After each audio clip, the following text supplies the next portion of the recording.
up? What's up? Us tribe, us soldiers. We're back in the building for another dope episode.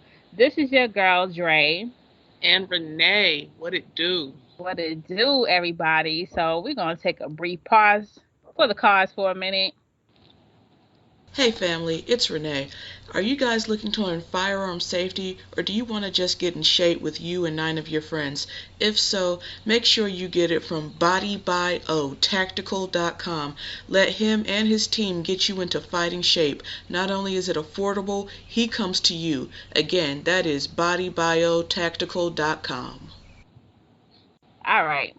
Nay, what's up? What's popping in these streets? Nothing, man. I'm ready to go in. We're going to talk about some important stuff tonight. We're going to be talking about the sporting plantation fields. Ooh. So y'all clutch your pearls, clutch whatever, cause we gonna go all the way in on this episode. Cause y'all know if y'all live anywhere, we live in the South. You know how they feel about football and people getting ready for football season. Yeah, I like watching sports. I like watching football. But we're gonna go all the way in across the board. And as you guys know, you probably read in the news about the whole Rich Paul rule as LeBron had, stated. We're gonna go into that. So Nate, let's kick it off. All right, let's just start off with why are black youth so devoted to sports? So they're devoted to sports. I would have to blame the parents. Okay, let's start off with that because a lot of times, let's look at the economic, background. They're coming from low income, single parent households. So the child is their reparation. The child is the reparation for the parents. The parents are like, I don't care if you're good at, let's say any of the STEM fields or you want to be a teacher, you want to be whatever, you got to play ball. And you have to play ball by any means necessary. Because you got to be the next LeBron James. You got to be the next, what's my man's name? That's the running back. I can't even think of his name, Lloyd. The Beast. So you got to, yeah, Marshawn Lynch. So you got to be the next somebody and not knowing that, you are pretty much starting them early, becoming a slave to this sport or even being a rapper. Because, if they don't pan out in ball, they're going to be a rapper, right? Right. So I have a big issue with that when parents just force their child into a sport and not cultivate other areas in their life. And it's like, they put all their hopes and dreams into it. People take out loans for their kids to play AAU basketball. Mm-hmm. For them to be in Pop Warner, all in the hopes of. And, if they are, gaining notoriety in their sport, the parents don't emphasize them doing homework or reading books, like you said, Right, exactly. Look at the Ball family. Oh, Lord. Okay, LeVar Ball, I give it to him. He created 3 good basketball players. Okay? But if Mm-hmm. you listen to them talk, like if you listen to the boys talk, they sound remedial. Right. Especially the middle one. What's his name? Oh, God. Is it LaAngelo? Something Yeah, like that. Jello, yeah. yeah, Lagello, whoever. But he's the best looking one, but he's like retarded, He is. Like you say, he is the best looking one, but he is like slower than slow.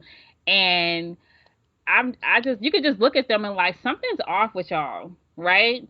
It's like they have this look of like duh, like the deer in the headlights. And let's go back with LeVar Ball. So he said the only reason why he got with their mom is because she had like this good stock, right? She's Mm. about like 6 feet, 6'1". She played volleyball at some PWI, whatever the case is. And he was like, that's pretty much the reason why, I got with the mom because I know she was going to procreate with me and we're going to have these ball players for sons. Yeah, and it's like that is so cringy. Yeah, and that's what a lot of these men do. Like the guy, I can't think of his name. I think we talked about this earlier episode. the one that have the three sons that's football players, and he's like pretty much the prototype dad, like LeVar Ball. A Yeah, black guy. Remember I was telling you about yeah, and he got that German woman, he got the German woman and because she can. he got nerve to name his kids Amin Ra and all this. Yes. Like, boy, sit down. And then he's like, I think two of them are at, University of South California, and I think the youngest one is in prep school. They speak like five languages, and he doesn't. If you ever watch the interview, he doesn't like speak to them in a way that's like, oh, it's profound. He's grunting at them, and I was like, yo, are you really grunting at them? It's one of those things, like, I'll give it to him because his boys are a little more polished than the ball boys. Right, exactly. Because the mom, he makes the mom the homeschooler. So the mom is in it too. She's like, look, I homeschool them. I make them learn all these languages. Like they eat a strict diet. Like she's like, they say she's more hardcore than he is. Yeah. And I expect that out of that. But you know what? I respect that hustle just because if something happens, an Achilles goes out, a knee goes out, a shoulder, they're smart enough to excel in another field. When Exactly. you're looking at the ball boys, Leangelo, he stole in China. He came back, nobody wants to touch him. And what Right. else can he do right now? I mean, besides be on Lonzo payroll for nothing. Exactly. And then that young son, oh my God, God help the society because he looked like he is just one issue away from shooting up the place. Right. Like Lonzo is the most level head out of all three of them. Mm-hmm. And another thing I didn't like when Leangelo was on his apology tour was that he never took responsibility. No, he did not. He did not. So not only, you have an issue, but also too, you are entitled.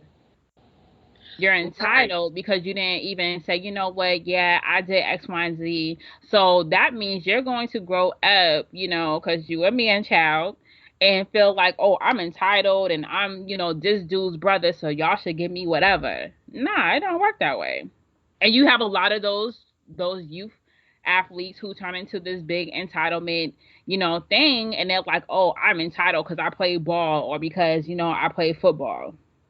Right. And he I hate to say it, but like Leangelo messed it up for LaMelo. Mm-hmm.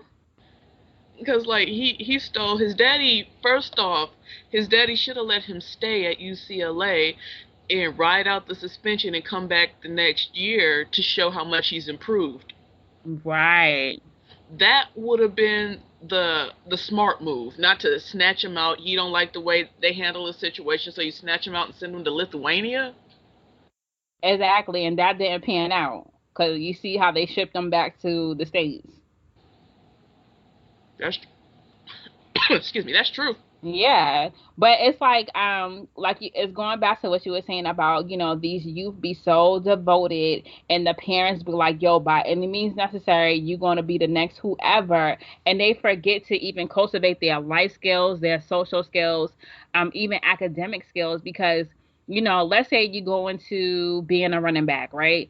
Your Right. life expectancy in the league is probably, let's say, 7 years.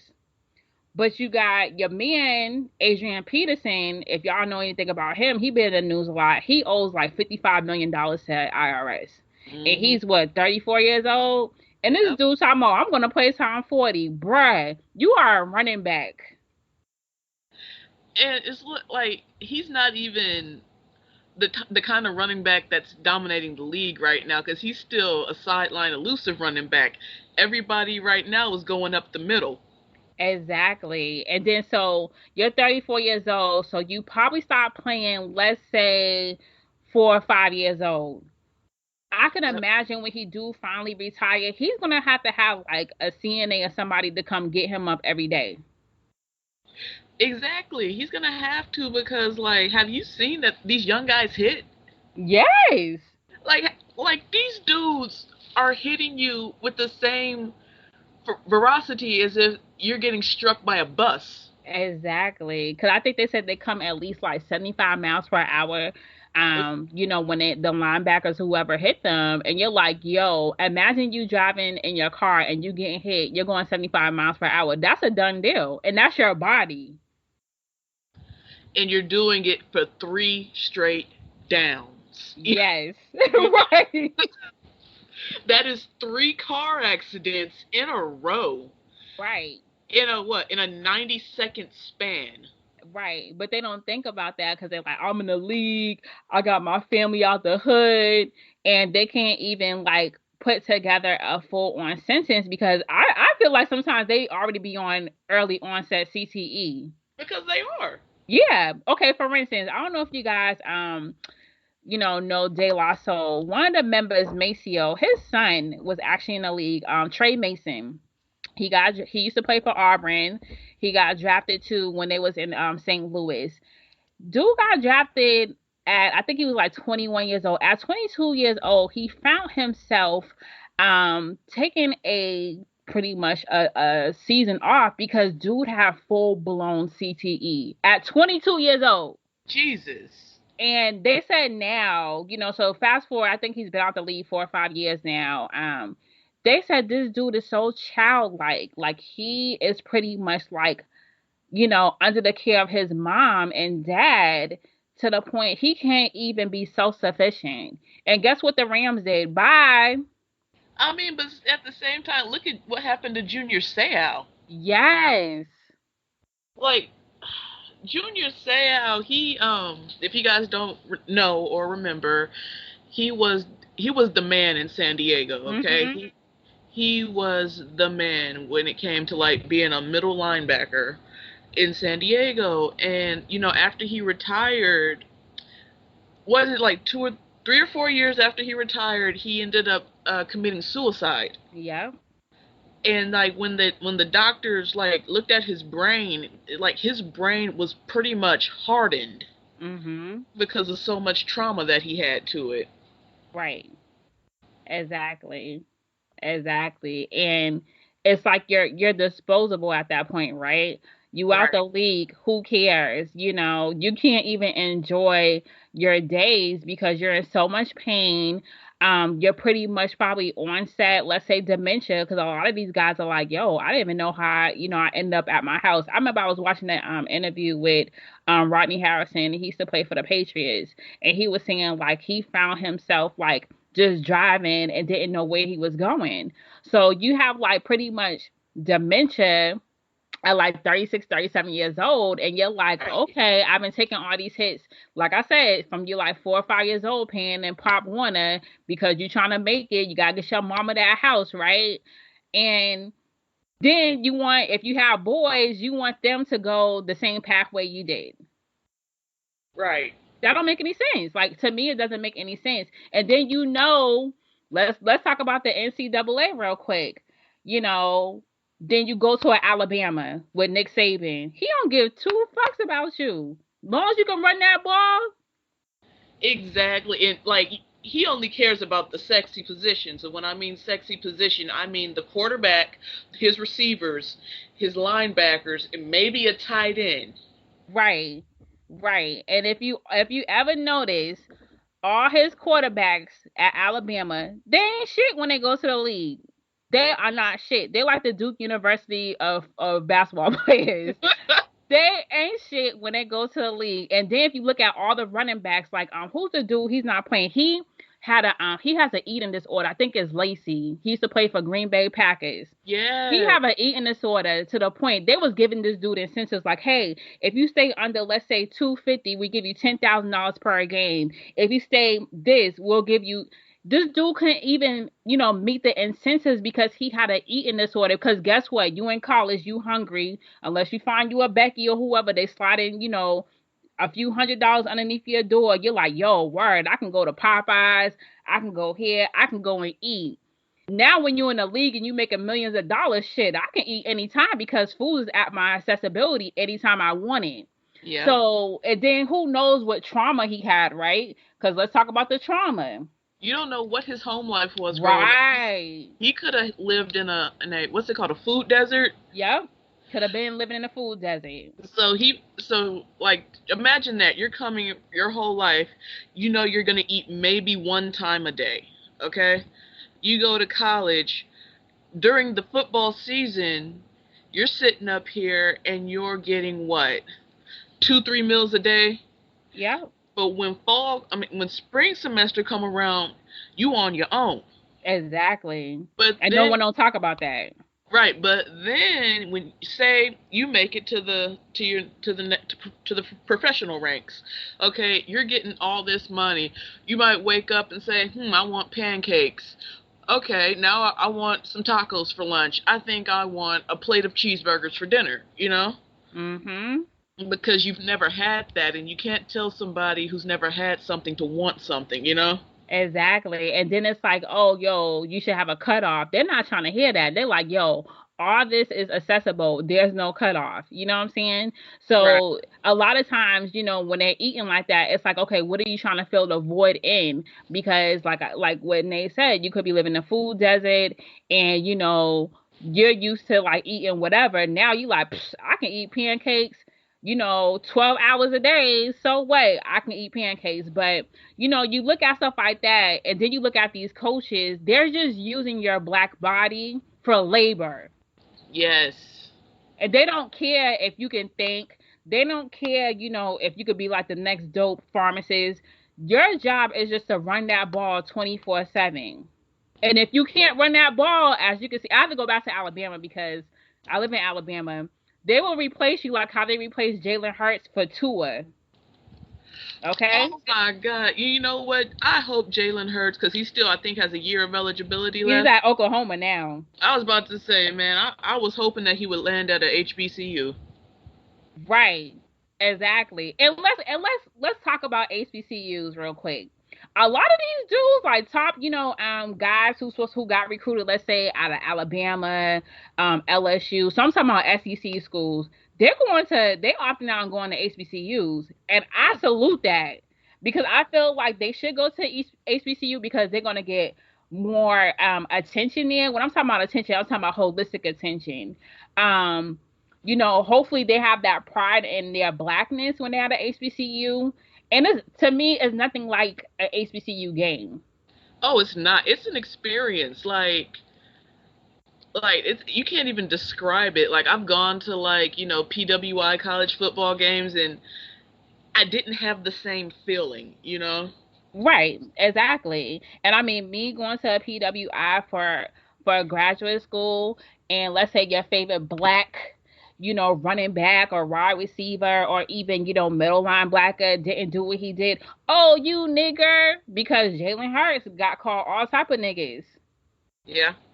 And then because he was losing the game, and then all of a sudden, Tua come in, oh, he's the homie. You know what I'm saying? So there's nothing like an HBCU because you're not gonna hear that. You're not gonna be like somebody in the crowds being drunk, taunting you, saying, yeah, you're gonna talk trash to the rival people, but you're not gonna be Right. disrespectful. You know what I'm saying? But I'm glad a lot of these guys are going to HBCUs because at HBCU, I feel you're gonna also learn academics. Yeah, you on the football team, that's cool, but also too, you need to get to these books because I feel like they're more of a stickler when it comes to the rules there because they have to be, Yeah. because the rules are different for us compared to a PWI in which you got Becky and Brock that's going to take the test for you. Right. To keep you eligible. Right. Whew, man, you know what? Let's go into our points tonight. I know they like. All right, but let's start off with Last Chance U since we're on football. Oh, Now, listen. for people who don't know, Last Chance U is basically like a docu series kind of about these junior college or JUCO football players who are trying to get back into a D1 program or just go straight to the league. Mhm. And a lot of these guys, they weren't emotionally ready for college. Right. So they dicked around, they messed up here and there, and they end up at a JUCO. And so while they're there, like these coaches are god awful. Yes, they are.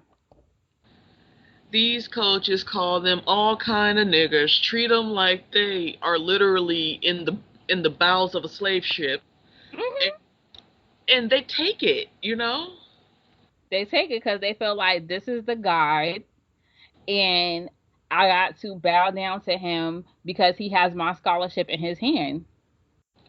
Right, and he's not gonna get it for you. No. And I watched from, when they went from East Mississippi, JUCO, all the way to Independence. I wanted to like just go to East School and just slap everybody. Um, the like Nate said, the way that they degraded these black boys, these black bodies that's bringing, let's keep it honest, revenue to you, that town, right? Because a lot Right. of these schools are in Timbuktu, giving something for these folks to do on a Saturday. Didn't Cam Newton go to one of those JUCOs? Cam Newton went to the one in Texas. I forgot the name of it, but he went to a JUCO. You get these Florida State, SEC, ACC, Big East players. Even that crazy ass white boy, Chad Kelly, Jim Kelly's He's nephew, crazy as went to. hell. He is crazy. I think he went to East Mississippi because I know he went to Ole Miss or something after that. Went to the the JUCO with the dude Buddy, and he still didn't get his shit in order. Like he is crazier than crazy, and he still didn't get in order. And they talk to these dudes and degrade them so bad. And I'm like, yo, why y'all still there? Oh, coach said he got my scholarship ready to go to Texas Tech. Right? Then why you still here? Exactly. Why are you still here? And this last season with the dude Jason Brown. First of all, let Jason Brown is gonna be somebody's zaddy. He think he's blacker than myself and name because he's from Compton. And I remember he said, I can't think of what episode. He said, "Oh, let's beat these motherfuckers tonight so we can get some pussy." Excuse me? Ew. Yeah, he said that like he's gonna be getting it in with the college students or whoever. And I remember looking at the screen like, did he really just say this in front of these young, black men? And he said it like nothing. And he was like, and you should have seen all his tweets that he was reading off and how these women was throwing themselves at him. Why would you want to be with someone like that? And he disrespects himself and also the coaching staff, which was mainly black men Yeah. and those black, young men. And then he's just everything was MF it is, F this. I was so like clutching my pearls, like this dude should not be anyone's coach. But that's the prototypical coach that you see that will make it into like D1. You're right. Let's take it to basketball. Let's talk about Bruce Pearl at Tennessee. Ooh, Cause he was in there getting it in with the students too. that's what I'm saying. And then, oh God, what was his name? Cause he used to coach Louisiana Tech, and I used to see him. This man, he used to have sex with Grambling female students. Cause I used to see him leaving out the dorms when I was going to class. You nasty. He was a white man too. Of course. Of course. I used to see him all the time leaving at the dorms in the morning, and I took 8 o'clock classes. Okay. Yeah, so you nasty. And let's talk about Patino, Rick Patino Oh, at please. Louisville. And they was like getting prostitutes, excuse me, sex workers. He's getting it in with with her, whoever, and then she snitched on all of them, and then he didn't have a job. And I remember he was at he would coach for the Celtics, and I was like, he ain't shit. And I used to tell people that they're like, oh no, he's great. I'm like, no, he ain't shit. But you have these type of coaches who will make it to D1 because D1 is even on a different playing field. They are like, look, by any means necessary, you gotta talk to these dudes, and let's not forget these young women too, because women play ball too, Oh, and let's talk degrade about them through all the Taylor. stuff. Let's What's his talk name? about that. Tyler Summit. Tyler Summit. He got booted out of Louisiana Tech too because he was knocking off some players. You talking about Pat Summit, saying? Yes. I used to see Wow. him all the time at Chili's. He Your neighborhood bar and grill. Okay. Girl, he used to be at Chili's with some of his players, and I believe he was married or is married. But yeah, he was knocking them off. Yeah. And that's what you see. You know what I'm saying? Like, that's what you see. You see them just, like they said, they knocking them off, by any means. And then it's like, oh, then you be like, damn, why are old girls getting more playing time than this one over here? And you got same sex because remember, what's her name? Because she went from being married to being a lesbian. Oh, I can't even think of her name. I see her face. Cheryl Swoops. Yes. She was messing with her assistant coach when she was playing for the Houston Comets. Uh, I didn't know that was the coach, man. Yeah, it was the coach, her assistant coach. And Oh she was man. going through all this, like, yeah, and then I think she was messing with some other folks. So, like people, you'll be surprised who's messing with who just to survive, right? Or just to get to the top. And they don't care. They do not care. Why Because would there's they no care? moral compass when it comes to that. There is none. There is no moral compass. I 100% agree with you because, if sleeping with this person is going to put some money in my pocket or put me in a position to get some good playing time so I can in the future put some money in my pocket, why not? Exactly, exactly. Like for instance, let's go back to Last Chance U. So I'm watching Last Chance U, and I'm looking at I'm looking at these players like, yo, this dude can't even read on a fourth grade reading level, Mm-mm. and you went to University of Florida, and then you got the teachers who's like, well, what do you want your paper to be about? Playing ball. What? Are you serious? Yeah, what? Go watch it. Yeah, you're gonna clutch your pearls. And she was like, "What do you mean by playing ball? Like NFL? How you get CTE? Yeah, all of that." I'm looking at the screen like, "Oh my god, you're somebody's child. Someone passed you from, let's say, preschool to 12th grade, and here we are. And you probably this teacher's probably gonna write your paper for you. Oh my goodness. And I bet they use their finger to read. Yep. And then I don't got no pen and paper to go to class, sir. You are in college. You need to have the basic necessities to go to class, which is a pen, a piece of paper to take notes. I But can't. but they show up and show out and on time for practice. Of course they show up for practice. That's how they get their playing time. And I remember this past episode, they had sent one dude home. I swear, I was like, I think he had some type of mental. I don't want to say mental health. He had more of a chemical imbalance, or he had a more disability, a learning disability. And I'm like, how did this child? I don't know if he went to like a D1, whatever. I'm like, but anyways, how did this child end up at this level, and he couldn't even survive or even have the social skills to communicate, what's going on in his world. And you don't care. Them coaches don't care. They're like, oh, you can run the ball, you can hit. All right, cool. They don't think about that. It's very rare you find a coach that cares on that level, and you're like, wow, they really care. But Jason Brown, and now he wrote this whole book. I'm like, who was reading this book, honey? Because good lord, I went and buy that book.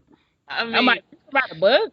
Mm, he probably has somebody write it for him. right. Mm. But it's sad to see that. And then now, so I think I'm going, forward with this. Now you got this whole one and done. Oh yeah, the one and done generation has like ruined basketball. They ruined basketball, and the number one advocate for one and done, and you're going to see him after the draft, whatever. Calipari, he loves that. Really? Oh, John Calipari, he is a big advocate because I remember watching a documentary about him. He was like, that's why all those dudes go to Kentucky, like your John Walls, your Anthony Davis. They go there. Boogie. He's like, yo, guess what? Yeah, Boogie. Oh, yo, guess what? Yeah, you dope. One and done. And he loves that shit. I mean, And then be like, I know y'all from the ghetto. and you need to Right. make that money. Yep, one and done. Because guess what? They're gonna slide him some money, or they're gonna slide him some perks. Yeah, I mean, like I can understand both sides of that. I got the ability to get all this money right now, but say the league doesn't work out, how you gonna keep your money that you got? Yes, exactly. So, and this is another thing too. I wanted to mention. I have made a note of this because it really popped up in my mind. So, if you think about the one and done, right, and you think about, I think the NFL, what you gotta be 3 years. second, third year, 3 years. Yeah, you gotta do 3 years. Your black body is you doing. You got to make that money for the collegiate level, and then we got to bring you over here to the pro level. That's true. We don't care about, if you're gonna get a degree. Your black body, your labor, we own you. We own your rights, NCAA. And you gotta make money on this level, and then we'll cut you a loose. That's why they make all these parameters.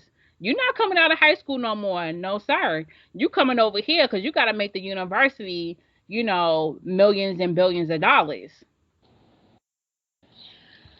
And the thing is, you go into any bookstore and you're gonna see the jerseys with the star players' numbers Yep. on them. Yep. It don't say their name on it, but you know that's Christian's jersey, or that's, especially if you're at a smaller school, you go into the bookstore, you see number 95. Oh yeah, that's Christian. Right. Exactly. And who brought this to attention? It was, I don't know if you guys remember, I'm dating myself. It was the O'Bannon twins. They played at UCLA. Charles, and I can't think of the other brother's name. One of them was working at a car salesman, and someone had came up to one of the brothers and said, "Hey, I just played your character in the NCAA basketball tournament last night. You guys know, you have a NCAA basketball game with your likeness on there." And he was like, "What? I'm over here busting my behind trying to sell cars. They owe me millions of dollars." And I think they had a lawsuit, and I don't know what happened to that. But a lot of these players be your car salesmen because they didn't pan out in the league. They are Starbucks, Vin Baker. Yeah. Um, and you have someone who is like, "Oh, a fan," and they telling you, "Hey, I just paid $59.99 at GameStop, and I played, your player in this game," and you like, "Yo, EA Sports is making hella money, and I'm not seeing any of it." Right. And that's why there is no more NCAA football or basketball games. Fact, exactly. So it's very interesting. And You know who who do you we got see to make up? talk Huh? to? You know who else we have to mention? Maurice Claret. Yes. Oh my God. So if you got, I love 30 for 30s. Yes. I'm a big 30 for 30. I'm a big documentary person, but 30 for 30s, oh my, if go look it up. It's probably on YouTube. That is such a sad story. And that is what happens to black people who don't who don't know the game that these crackers come sell to them. Hmm. These white people, they go over to your grandmother's house and they sit there and they eat dinner with your family and they tell you all this, that, and the other, and then it doesn't pan out. But they say if it doesn't pan out, we're still going to do this for you, and they don't. Right. Exactly. And then you end up serving time because you're so desperate because what other skills do you have? What other skills um was enhanced or cultivated for you to do something else with? And God forbid, guess what? You don't have wealth. Yep. So what are you gonna do? Right. Maurice Claret he's a cautionary tale. Yes. And I know, we say that about a lot of people, but honestly, his story, like when you watch his documentaries and documentaries about his life, he really tried to come back and countersue these people, which he had every right to do. Mhm. But he had beer money and they had champagne money, so he really couldn't do anything about it, and he got blackballed He did. for exposing these people for the Mhm. parasites and leeches that they are. Right. Exactly. Exactly. And there's so many more of his stories out there that we don't know about. Um and that's why we have to not just push our kids to go to the league. Exactly. Do you want your child sitting up here equating their self worth to a ball, equating their self worth to a bat? You know, Right. And they have other skills. That's the thing that killed me. And a lot of these parents, you know, they just want to get out their situation. And they're like, oh, you know what? If I throw this jersey on this kid, oh, he gonna get mama that house. I see so many parents like that, and it's just sad because even some dudes that I know that's like dope individuals, they don't know what to do after life after football or basketball because no one told them like, yo, you're dope at this. It's like, nah, you gotta, hit that ball, you gotta get hit, you gotta hit him, or you gotta put that ball through the rim. Um, and it's just a sad situation. yeah. And with this Rich Paul rule that they're implementing, it's laughable. Of course. you know, you, okay, for those who don't know, the Rich Paul rule is basically saying that any person who wants to represent as an agent for these student athletes, they have to have a bachelor's degree, and they Mm-hmm. also have to have passed a NCAA in-person test at the NCAA headquarters in Indianapolis. Right. So you have to find your way to some type of institution. Now, what do you have to major in? That's the thing. So, what do I have to major in? Like accounting, business, economics, stuff like that. Right. And then I have to also to find my way, and I may put myself in debt. Find my way to get to Indianapolis, where the NCAA, headquarters is at. Sit there in front of you and take this whole test that you probably don't have a GED. You're not even qualified. Right, The but you person want who's administering the test. and like, but who does that takes out the circle of trust that a lot of these people have. Right. Especially a lot of these guys who's like, oh, my mom's going to represent me. Let's just say. Right, like Jason Mama, Tatum. who? Exactly. Right. And I think his mom have a degree. Yeah. But that's like what? That's one person, one of your family members compared to Uncle Junebug. He barely got out of high school. So you Right. want Uncle Junebug to go to one of these schools, enroll, and mind you, you don't know anything about, college neither, because you was one and done. Right. And you want Uncle Junebug, who barely got out of school, to go to a 4-year institution and fulfill all these requirements. And on top of that, I gotta study for this quote unquote NCAA agent test.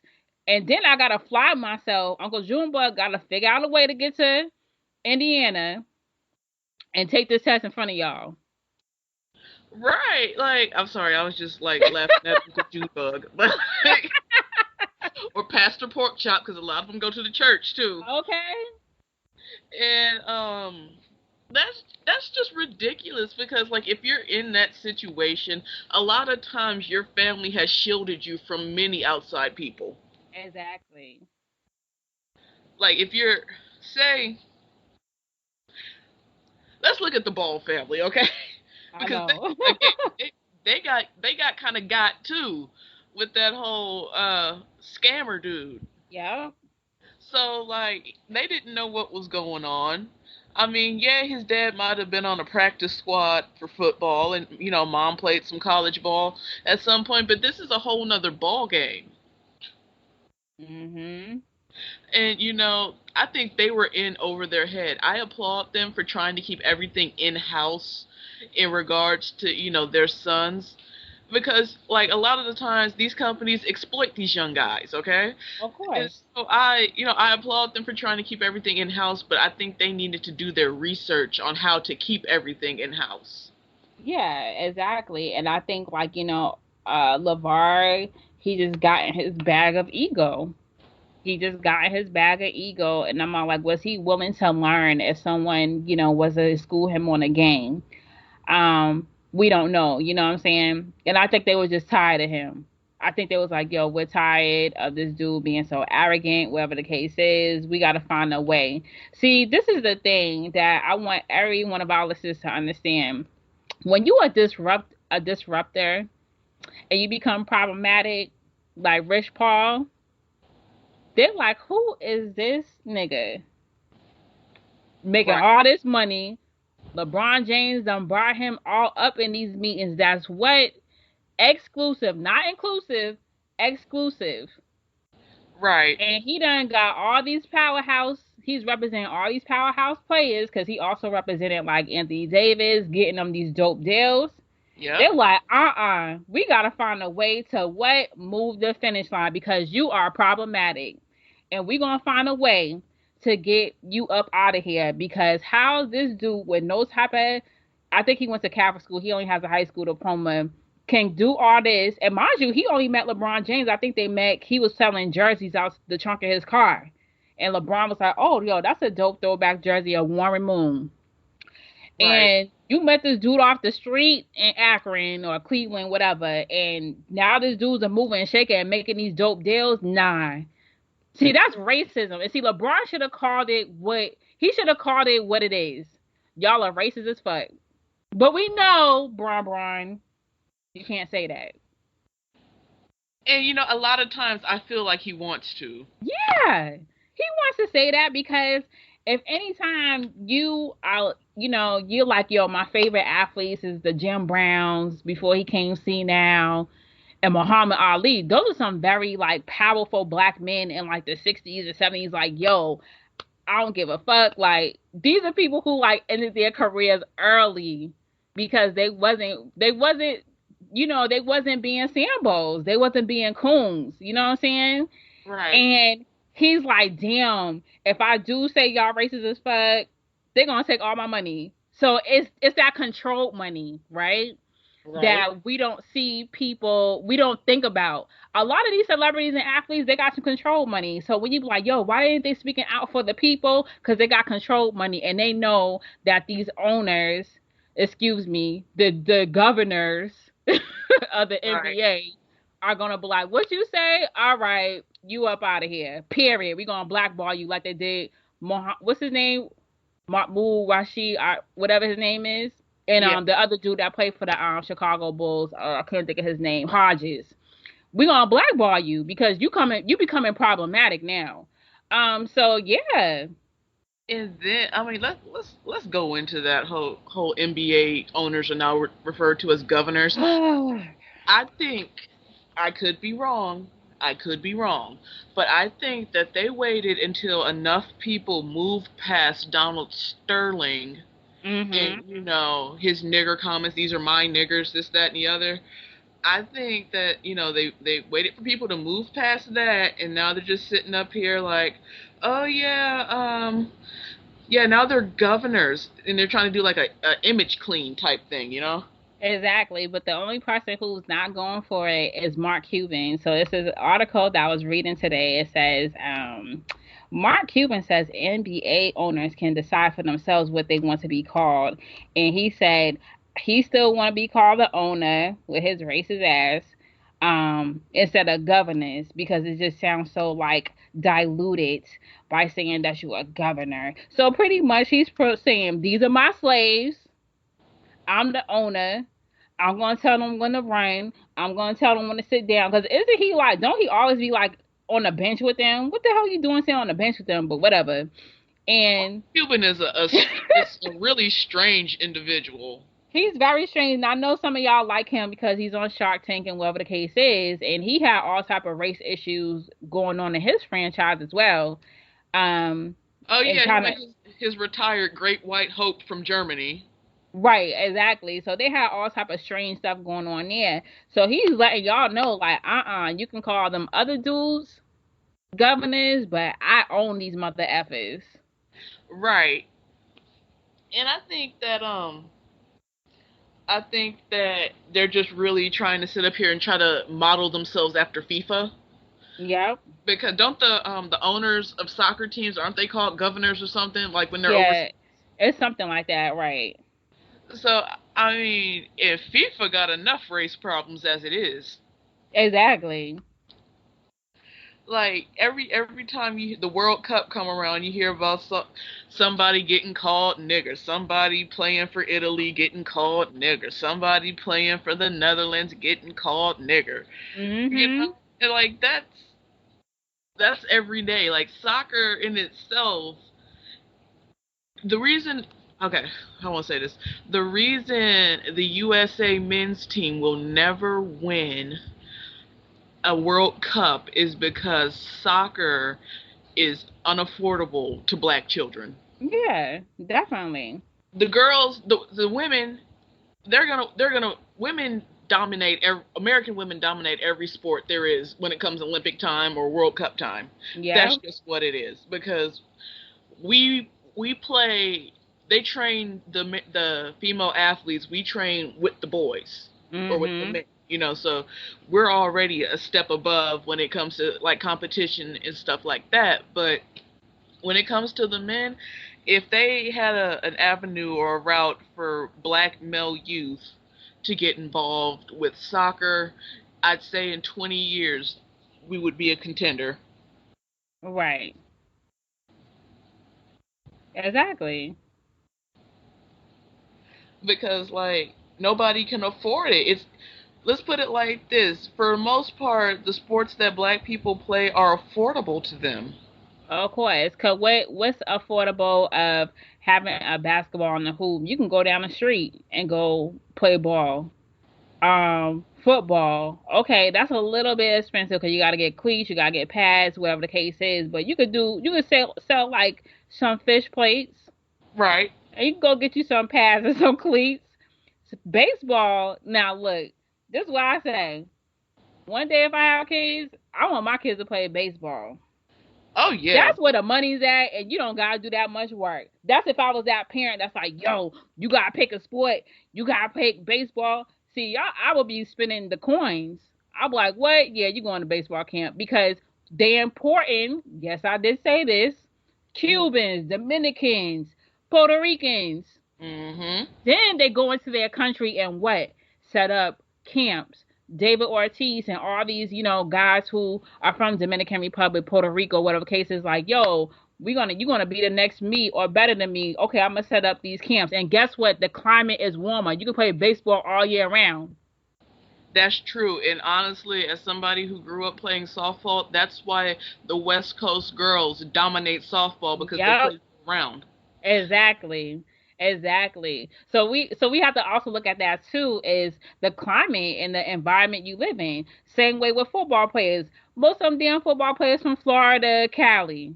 Because Mm-hmm. you can play football year round or Alabama or Mississippi. You can play football year round and these damn high school stadiums look like a damn D1.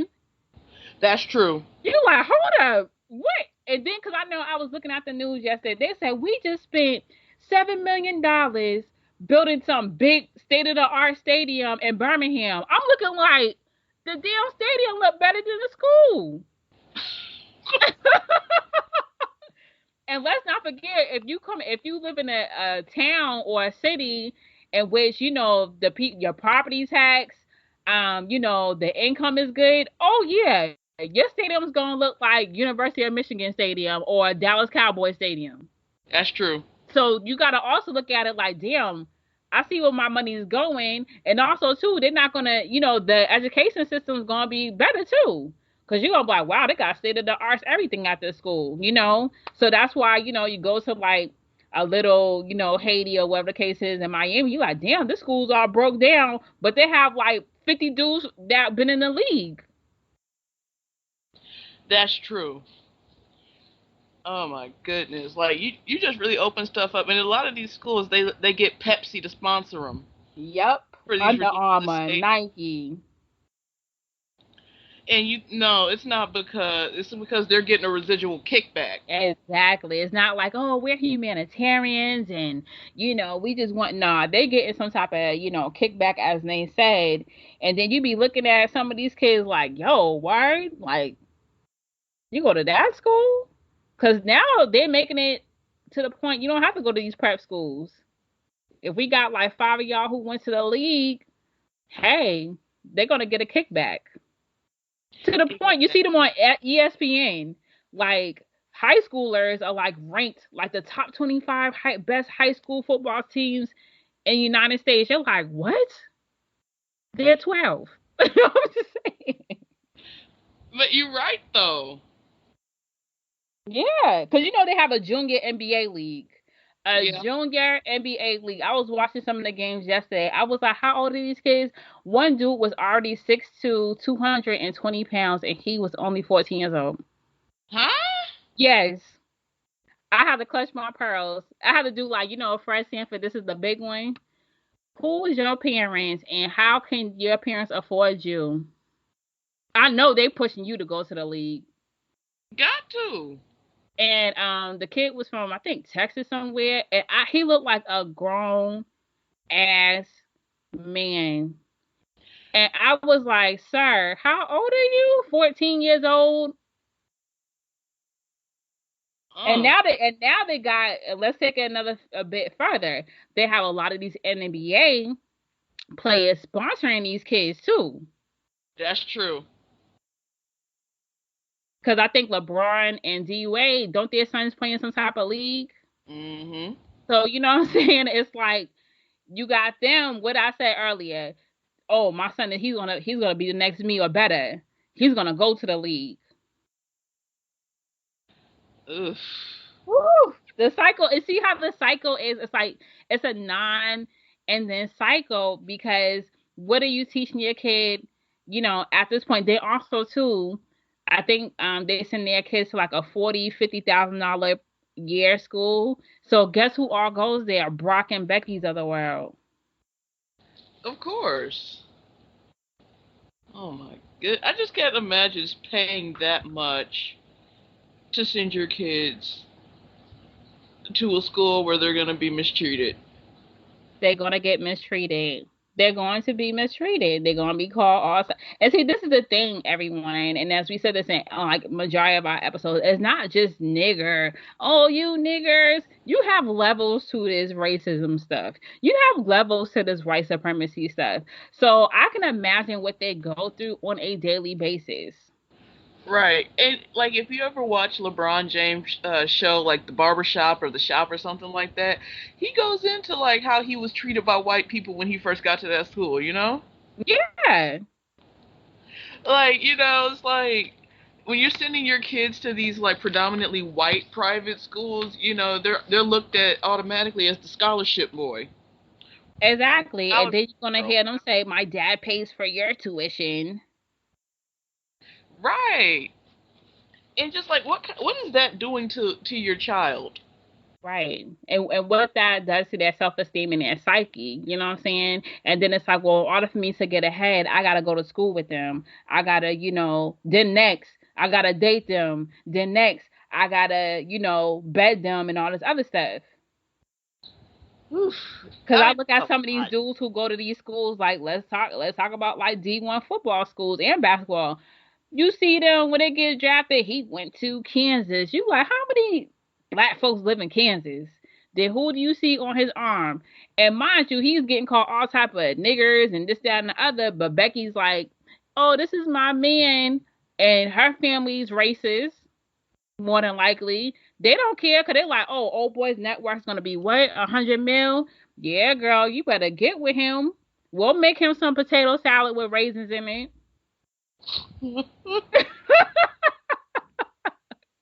Yeah, you better do his laundry, you better do this. And it's just crazy. It is crazy. It is like, and you want to send your child to these environments.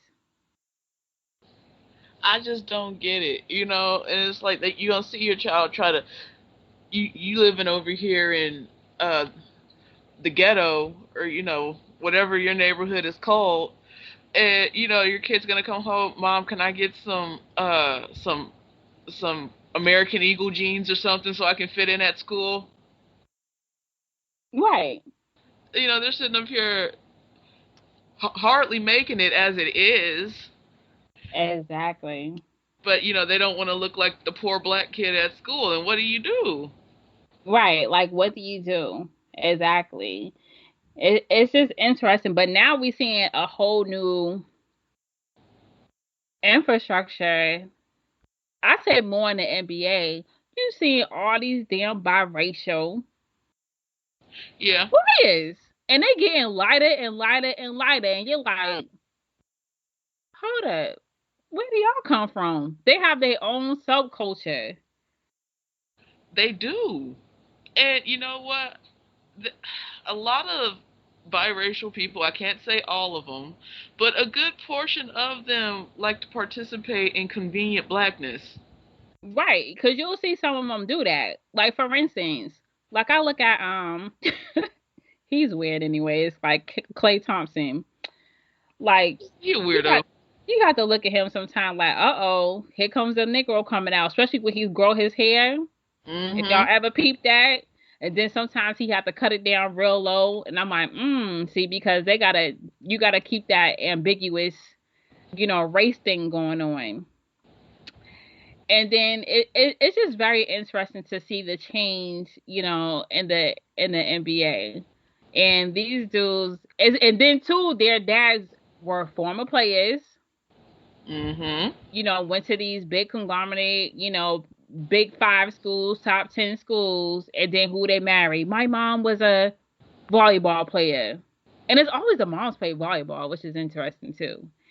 And they have no clue about blackness, or do they care? And then you even see in those who's ADOS, Black American, it's like they gotta take that off. Like, oh, who cares if I'm black?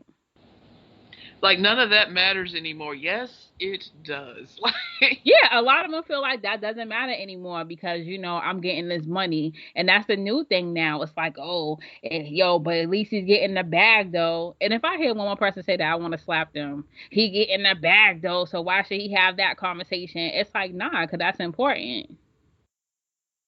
because like him not having that conversation, that is erasing half of who he is. Of course, of course. I mean, you guys really need to check out our episode we did last week, speaking to somebody who was worried about, her child erasing her blackness. Yeah, and we're seeing more and more of that as time, goes along. And then, I feel like they're just gonna be handpicking a lot of these athletes because of the way they look. Yeah, they already do that. And you're like, word? And then once they don't pan out, like I said, here they go. They're coming to be a rapper. Hmm. But you're not lying though. That's the thing. Right. And I want to mention this too, and I think this is interesting. Since Kobe got all them damn girls, you notice him pushing his daughters to go in the WNBA? So one Yeah. of his daughters like a big baller, and he's like pushing her to go in the WNBA. I said, I guess he's like, damn, I got all these girls. Somebody gotta go to the league. They gotta go to the WNBA. You know what though? I just imagine that they would be like monsters. Because Kobe had a work ethic that was unparalleled. Right. Is Kobe probably unhinged? Yes. No, Kobe Bryant is crazy as hell. He is. He is nuts. He's bona fide nuts. And I don't care. Y'all can say whatever you want to say. I love Kobe Bryant, don't get me wrong. However, that doesn't erase the fact that Kobe Bryant is crazy as hell. Yeah, he's crazy. He's like neurotic though. He's like Right. neurotic crazy. And I just be looking at him sometimes. It's like he has no soul, right? And like, if you ever watch him do interviews, he's like, I don't give a fuck about humanity. I'm like, okay. Not saying he gotta verbally say it, but if you look at him, you're like, oh, this dude really don't care. Like, he's neurotic. Like he just be sitting there like with his hands like looking like the black Monty Burns. I'm serious. If you look like the black Monty Burns sitting up there, like this bores me. Like he prints. Yeah, I'm telling you, like Kobe is neurotic, and it's interesting. So, like they say, like his daughters are going to be ferocious. Whether they play a sport, whether they own a business, they're gonna be something difficult to deal with. I mean, because Kobe's a perfectionist. Yeah, to the T. Like that is Kobe Bryant is what you think of when you think of somebody being a perfectionist. And to the point, I think the dude didn't he like sue his parents? Yeah.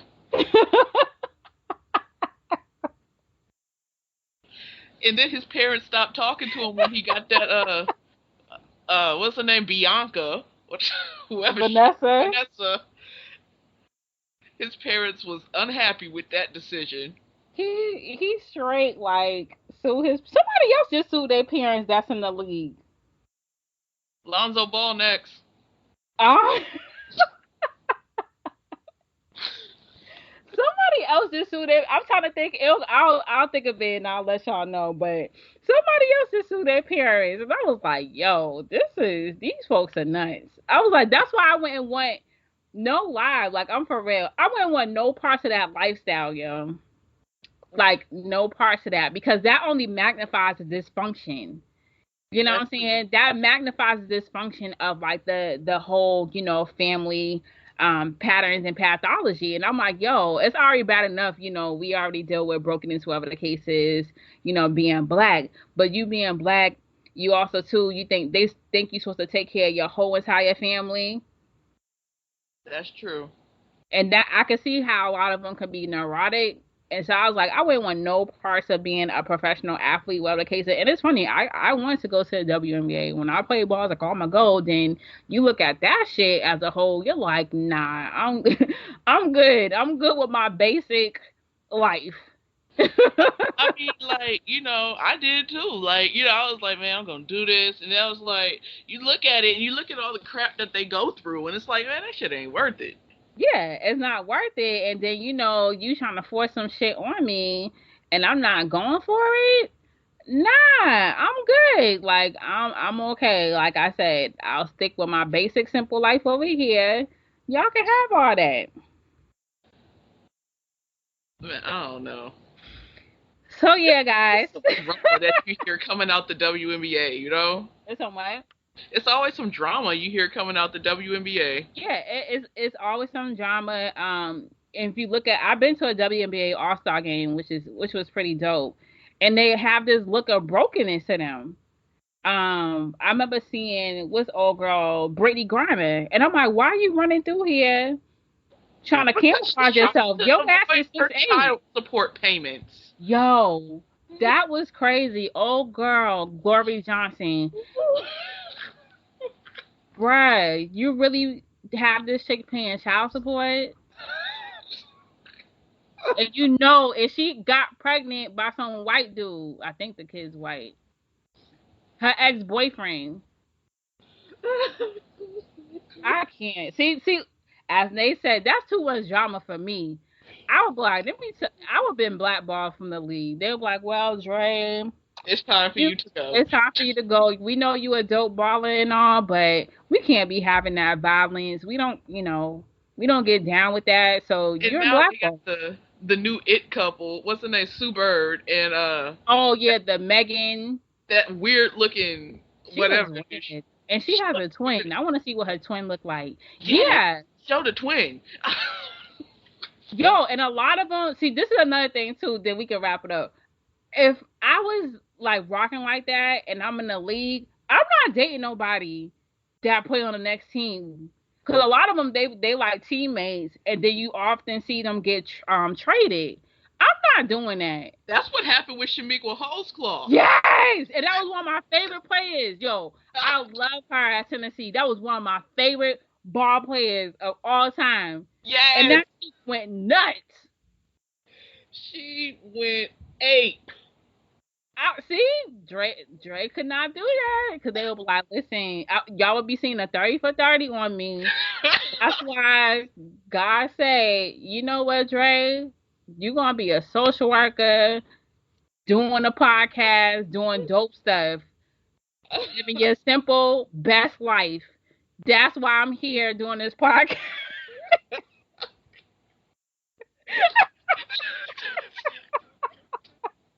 We goofy.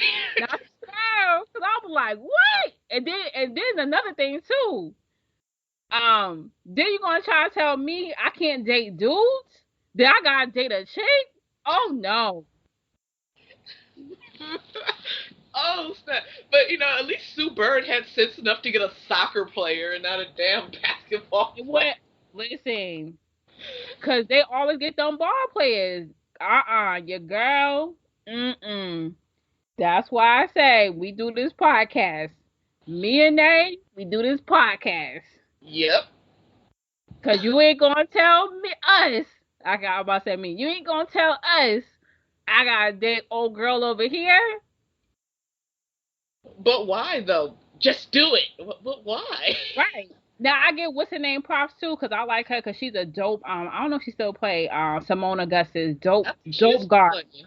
Um, Oh. she her wife, she met her at the club. They say ain't nothing. Yeah, she met her at the club in Minnesota, cause they say ain't nothing to do there.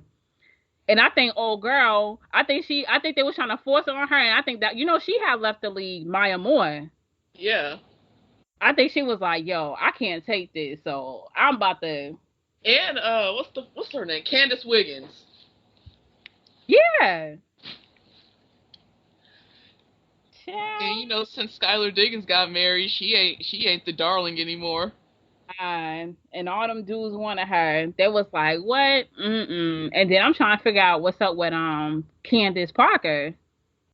Well, she divorced that ugly ass dude who looked like a turtle. Listen, and then we're gonna end it on this. If I'm Candace Parker and I got my pick of dudes, you would not be on the list. I'm picking the best of the best NBA player. Sorry, not you, Kobe, but somebody else. Dude would never been on my list. And she was dating him from high school. Yeah. No, bruh. Oh girl. He was not attractive. He sued her. She gotta pay him. Are you? Oh, yes. Sued her? Everyone, go Google this. She has to pay him spousal support. No, not your girl. And she gotta pay him, I think, like $100,000 or $200,000 like a month. No. Ooh. Your ugly self? No. Are you serious? I mean, first, I don't think she wanted to marry old boy to start with because they got married in secret. Yes. So it was one of them things like, huh? You will not be on my list. Goodbye. Yep. Mm-hmm. So everyone, you heard our rant about why we're not in the WNBA.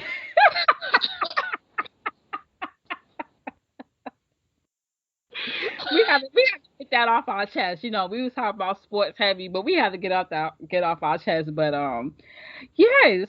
So Nate, what's your last final word? I just want to say I had a dope ass 15-foot jumper. Okay. Pick and roll off the elbow. I was good, but not. Okay, in the building with the finger roll from the free throw with the mid range jumper.